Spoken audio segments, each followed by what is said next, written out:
So ஒவ்வொரு உத்தரப்பிரதேஷ் குடிமகனும் தமிழ்நாட்டு மக்களோட ஒப்பிட்டு பார்த்தோம்னா 3 மடங்கு கம்மியான date on the Aadhaar card. அவங்க ஆதார் கார்டு மேலே இருக்கிற ஒவ்வொரு குடிமகனுக்கும் இருக்கிற கடன் வந்து 3ல் 1 பங்கு உத்தரப்பிரதேஷ். அது மட்டும் இல்லை, அவங்களுடைய க்ரோத் ட்ராஜெக்டரி கம்பேரிசனுமாங்க. இதோடைய இந்த கர்வ் எப்படி போகுது, இந்த கர்வ் எப்படி போகுது.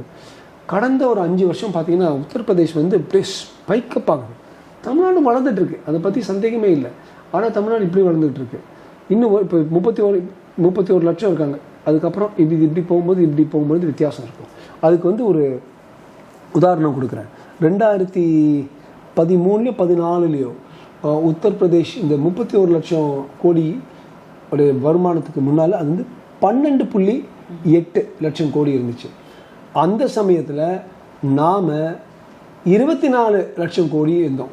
ஸோ நம்ம 24 லட்சம் கோடியிலேருந்து 31 லட்சம் கோடிக்கு வர்ற அதே சமயத்தில் அவங்க 13 லட்சம் கோடியிலேருந்து 31 லட்சம் கோடிக்கு. So you can see which is growing. அவர் என்ன சொன்னார், அது ஒரு பக்கா டபுள் என்ஜின் சர்க்கார். ஒரு டபுள் என்ஜின் சர்க்கார் எங்கே ரொம்ப நல்லா இயங்குது பார்த்தோம்னா நிச்சயமாக எந்தவித ஒரு சர்ச்சை இல்லாமல் அது உத்தரப்பிரதேஷ் தான்.